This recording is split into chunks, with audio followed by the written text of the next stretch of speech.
les 3 pans du référencement naturel.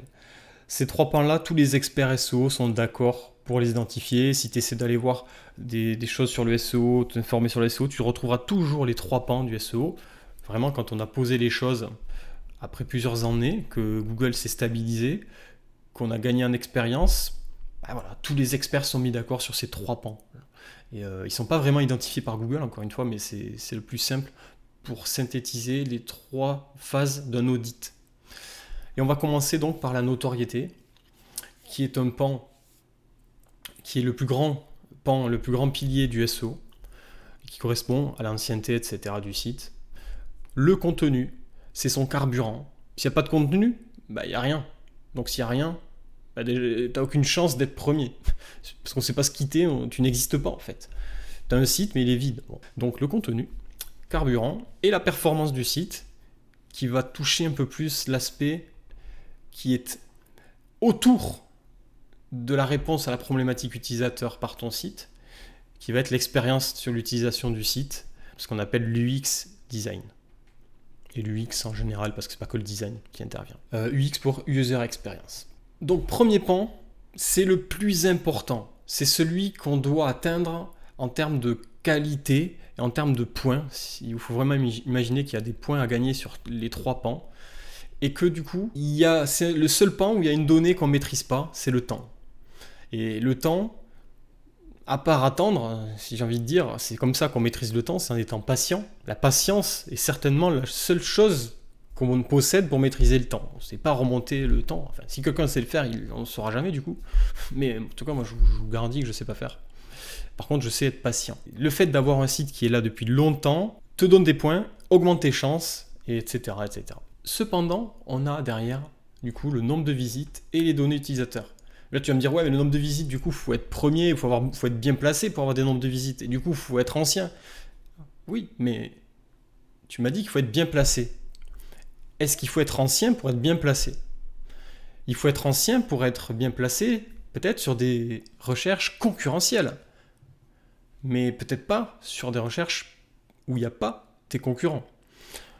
Donc tu commences à toucher un peu certains leviers. Et les données utilisateurs, pour avoir des données, il faut avoir des visites. Donc bien évidemment, il va falloir avoir beaucoup de visites et donc du coup beaucoup d'endroits où on est bien placé. Et ça nous permettra d'avoir des bonnes données qui donneront de la confiance à Google vis-à-vis de ton site pour mieux te placer sur des recherches concurrentielles. On passe au contenu qui est en fait le pan le plus important en termes de travail. C'est là que le travail se situe. Et qui nécessite une vraie dynamique stratégique, parce que là, il n'y a pas de stratégie, mais là, il y a de la stratégie, et donc du coup, le contenu, on va pouvoir le découper en 4 parties. Première partie, le ciblage. Et on parle de mots-clés, mais je dirais plutôt à qui tu t'adresses, à qui tu veux t'adresser, et à quel problème tu souhaites répondre. En deuxième, la quantité, parce que le carburant, plus tu en as, plus tu vas loin, et plus tu dures dans le temps. Et ça te permet aussi d'avoir une bonne dynamique. Tu sais, on a parlé de dynamique tout à l'heure de site avec une nouvelle page, etc. Troisième point, un caractère unique. C'est-à-dire que tu n'as pas fait des copier-coller ou tu ne reprends pas des choses pré-mâchées là et tu essaies de faire du contenu juste pour faire du contenu. Non. Quelle est la valeur de ton site sur le marché? Est-ce que tu ajoutes quelque chose? Et quatrième point, la pertinence. Voilà. Est-ce que tu ajoutes quelque chose qui est pertinent? Parce que tu peux très bien avoir un titre accrocheur, tu sais, comme sur YouTube, il y a des vidéos, tu cliques et en fait il se passe rien, quoi, c'était nul. Pertinence faible, du coup, taux de rebond, les gens vont sur un autre site et du coup, hop, tu peux avoir beaucoup de visites d'un coup et pouf, tu perds. Ça arrive régulièrement. Voilà le contenu, on va être beaucoup sur le contenu. Le référencement naturel, c'est pas compliqué. Tu vas voir, c'est que des notions comme ça, il suffit de bien connecter les choses. Maintenant, en fait, là, je t'ai expliqué le plus compliqué. Je t'ai expliqué le fondamental de Google, l'expérience utilisateur. Maintenant, on va vraiment être sur des notions qui paraissent toutes logiques, en fait, qui sont des choses de la vie, en fait. Très important, mais du coup, comment on choisit ces mots-clés? Parce que c'est ce qui va définir ce qu'on appelle la stratégie de contenu. Et donc, du coup, quels mots-clés je vais mettre, et donc quel texte, quel contenu je vais devoir produire. J'ai fait un petit schéma Donc il a l'air compliqué vu comme ça, mais t'inquiète pas, tu vas voir, il est très simple à comprendre. On a un abscisse ou un ordonnée, parce que je sais jamais si l'abscisse est vers le haut ou à gauche ou à droite. En tout cas, on a les recherches. Donc c'est le nombre de recherches pour une requête en particulier. Et on a ici le nombre de mots-clés. Donc ta requête, c'est quoi? Ça, c'est donc le nombre de mots-clés dans une recherche. Je vais te faire simple. J'ai détaillé le truc pour que ce soit moins compliqué.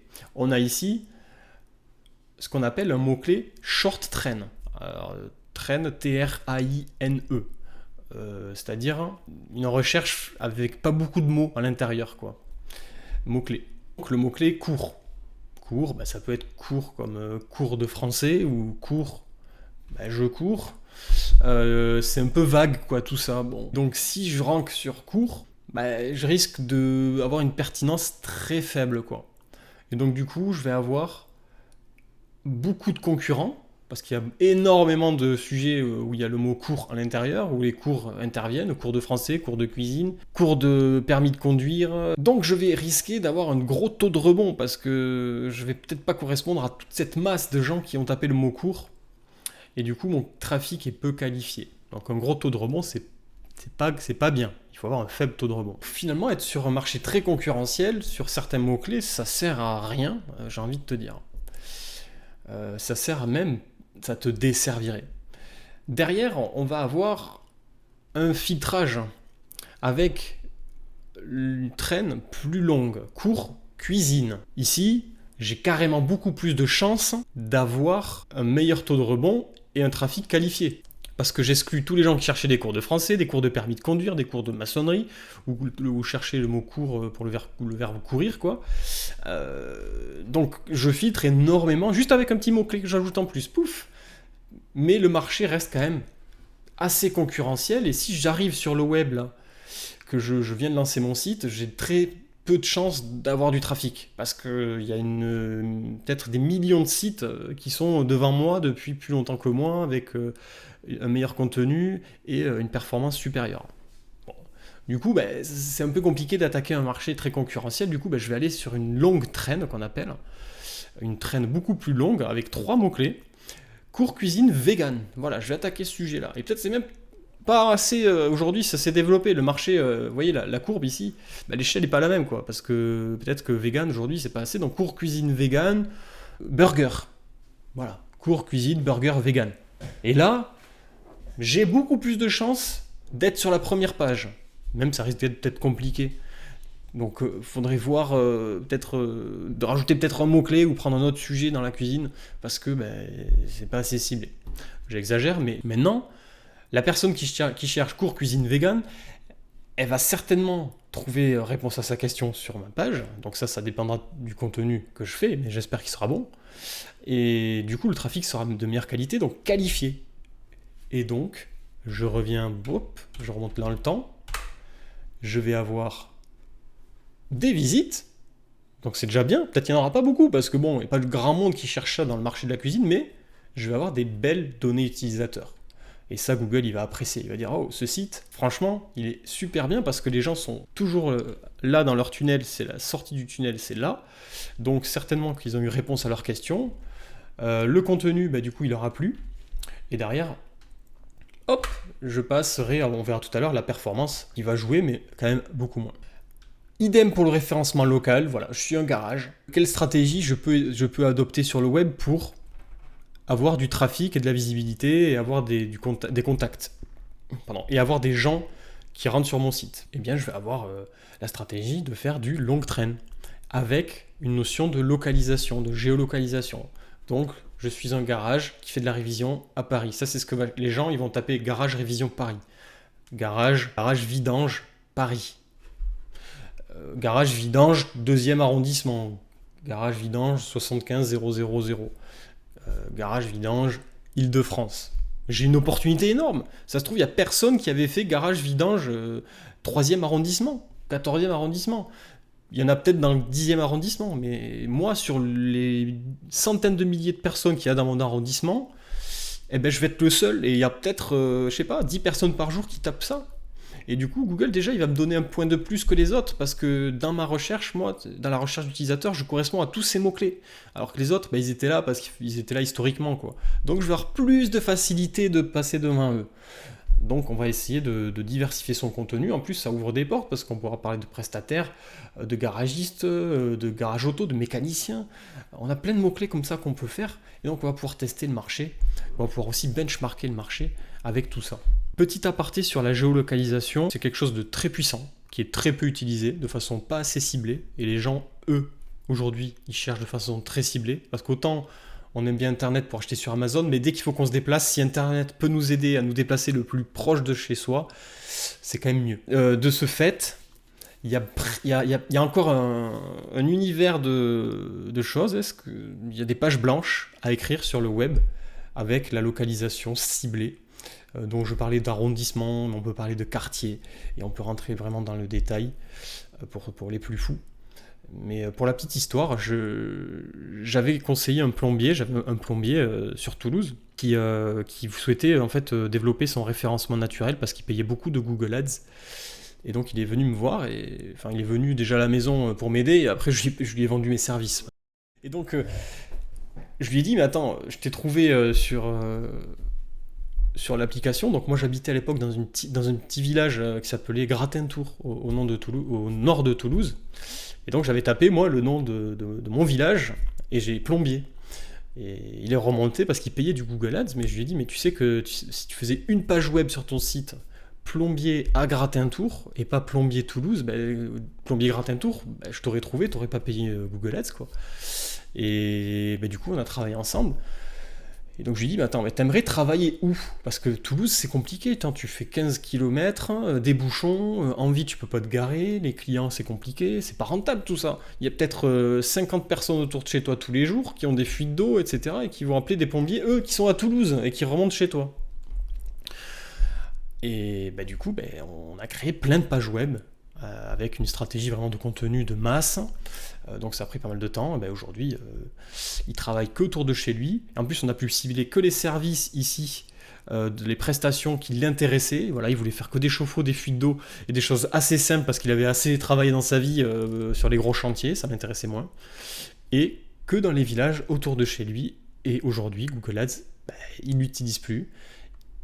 Et le bénéfice que ça lui a engendré, il est énorme. Je ne sais pas si vous connaissez le marché de la plomberie, etc. Mais un bon plombier, il gagne bien sa vie. Et là, il dépensait à l'époque 200-300 € par jour de Google Ads pour des missions qui lui rapportaient des fois la même somme. Et aujourd'hui, il gagne plus sans Google Ads. Grâce à moi. Et moi, j'ai pas tant gagné que ça à la fin. Mais bon, je suis satisfait d'avoir aidé ce gentil plombier. Attendez, il y a un moustique là. Hop, c'est raté. Voilà pour la petite histoire. Et il y a aussi du coup une grosse réflexion stratégique sur de se localiser, de se géolocaliser. Est-ce que tu souhaites te géolocaliser ou pas? Moi, j'ai eu ce problème-là, notamment avec Volti, où Google avait identifié qu'on était à Toulouse parce qu'on avait fait des pages sur le site pour des activités locales. Mais en fait, c'est pas notre marché. Nous, on travaille dans le monde entier avec tous les francophones. Et j'avais pas envie de perdre mes clients canadiens, belges, parisiens, africains et même du monde entier qui sont francophones tout simplement. Et le problème, c'est qu'on voyait que Google nous référençait de plus en plus sur Toulouse, donc il avait un peu réduit notre référencement ailleurs. Donc il a fallu vraiment qu'on soit réactif parce qu'attention, c'est une balance, et une fois qu'elle est passée d'un côté ou de l'autre, est-ce que vous êtes un acteur du web qui répond à des problématiques générales à tout le monde? Et donc dans la formation, il faut que Google comprenne que c'est du e-learning, que c'est de la formation en ligne, sinon il va dire c'est une école locale et c'est fermé, quoi. Et donc nous on a un gros problème actuellement en cours de... Enfin c'est un gros problème, c'est une grosse problématique, une grosse réflexion pour éviter de tomber dans ce biais-là. Et donc du coup on va plutôt partir sur une stratégie de mots-clés qui nous permettra d'éviter la localisation. Donc soit cours cuisine vegan, soit cours cuisine à Toulouse. À toi de voir. Et on passe sur la dernière partie, qui est en fait la partie la moins importante, mais qui va impacter toutes les autres parties. Voilà, c'est toujours un peu compliqué. Mais en fait, si tu as une mauvaise performance, je vais te donner un exemple. Paf, je reviens sur les 3 pans du SEO. Tu as 10 ans d'ancienneté, et ton contenu, il est unique, pertinent, et ton site il est explosé. Pour faire simple, il est long, machin, truc. Eh ben, tu vas être quand même premier. Mais Google, il va te dire, bon, franchement, merci pour ton travail, etc. Tu réponds pour... Mais est-ce que tu peux, s'il te plaît, avoir un site de qualité pour que les utilisateurs qui utilisent Google, ils soient satisfaits de partout, qu'ils soient pas juste là pour chercher du contenu. Moi, je veux apporter plus que du contenu, quoi. Et toi, ça te fera du bien aussi. Donc, il va te le dire, Google, avec les outils qu'on verra, Google Search Console, etc. Il va te dire, voilà, il y a plein de choses que tu peux améliorer sur ton site qui vont optimiser de toute façon tous les autres pans. Donc, les métadescriptions, les pages, les textes, etc. Qu'est-ce que c'est ? Ce sont des textes que l'utilisateur ne voit pas forcément, qui sont des textes qui décrivent les images, qui sont des textes qui décrivent ta page, qui sont voués à être utilisés par Google. Donc Google apprécie ça parce que ça lui facilite la vie. La structure de ton texte, logique, la structure de ton site, évidemment. L'agréabilité de navigation du site, donc c'est ce qu'on appelle l'UX. Et donc, est-ce que ton site est plaisant à utiliser ? Ça t'évitera des taux de rebond.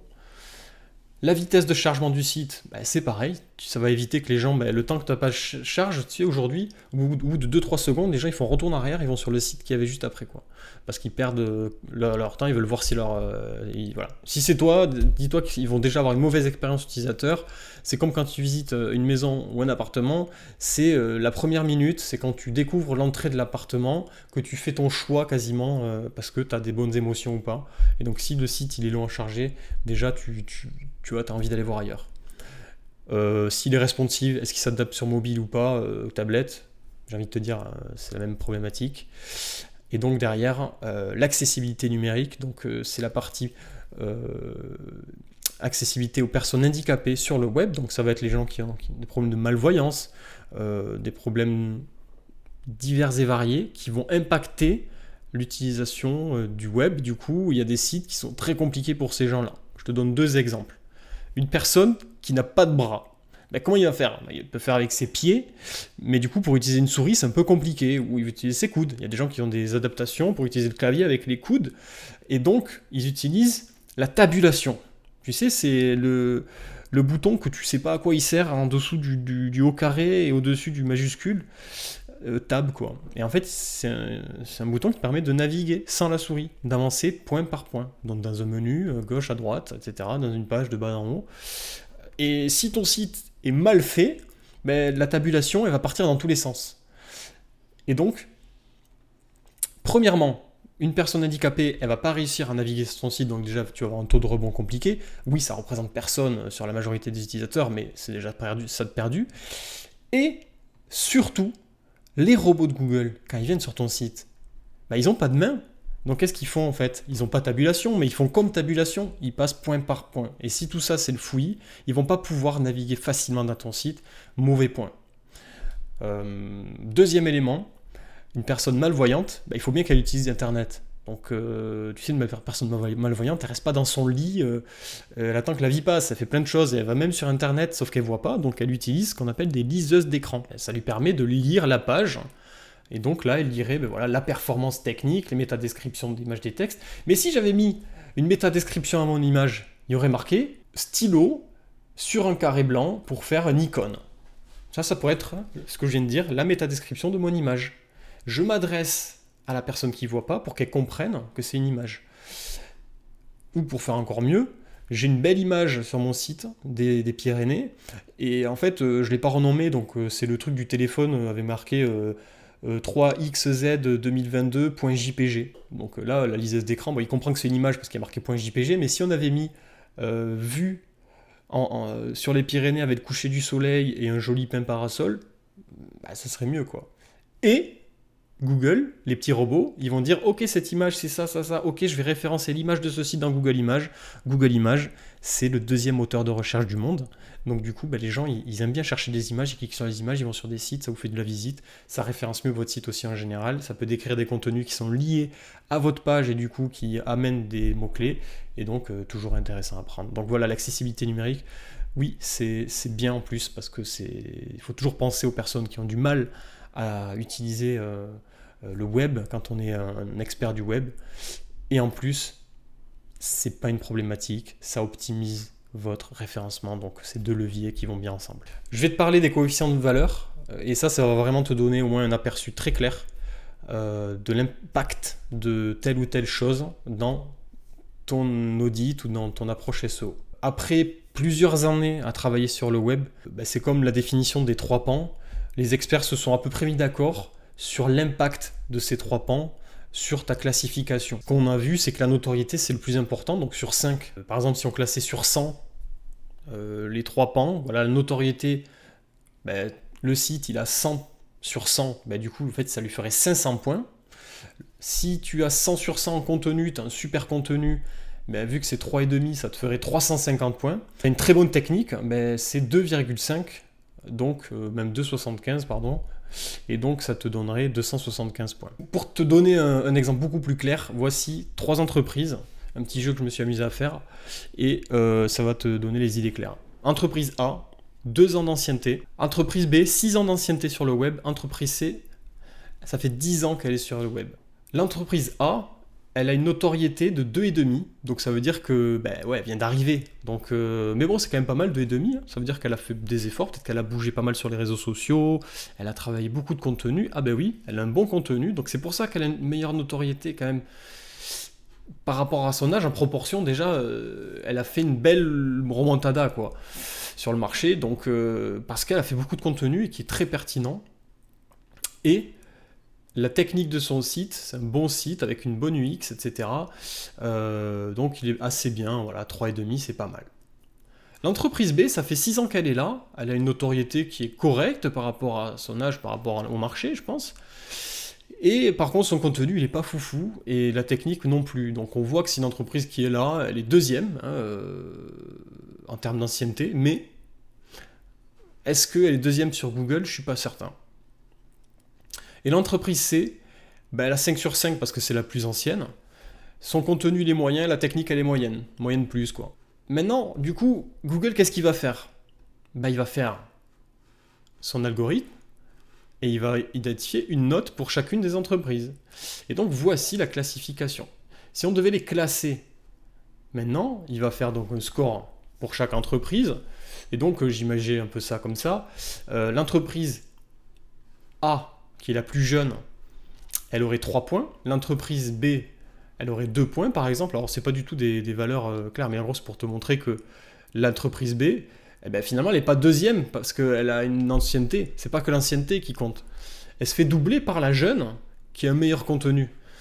Et la C reste première, mais finalement, elle n'est pas si loin de l'entreprise A, qui est toute neuve, qui vient d'arriver sur le marché. Donc, on pourrait se dire, l'entreprise A, si elle continue d'avoir un bon contenu et qu'elle va chercher une technique optimale, un 5 sur 5 en technique, elle a juste à attendre, à être patiente pour que le facteur temps et notoriété prenne tout seul et qu'elle dépasse, peut-être avec 4 ans d'ancienneté, une entreprise qui aura 12 ans et que tout simplement l'entreprise C se retrouve avec une entreprise qui a une notoriété peut-être initialement plus faible, mais qui va vite utiliser ce levier de la notoriété. Elle va être à 5 sur 5 peut-être partout, l'entreprise A, et elle va absorber tout le marché. Et pour la dépasser, tu peux y aller, quoi. Donc ça va être compliqué pour l'entreprise C si elle ne se réveille pas et qu'elle ne fait pas du contenu et de la technique très très rapidement pour donner vraiment un niveau beaucoup plus élevé qu'aujourd'hui. Voilà pour te donner vraiment un exemple clair de comment ça te permet d'identifier les possibilités grâce aux 3 facteurs notoriété, contenu et technique. Et pourquoi, grâce au contenu, vraiment, c'est le contenu, tu peux réellement dépasser des entreprises aussi qui sont là depuis longtemps ou sécuriser ton positionnement grâce au contenu, tout simplement.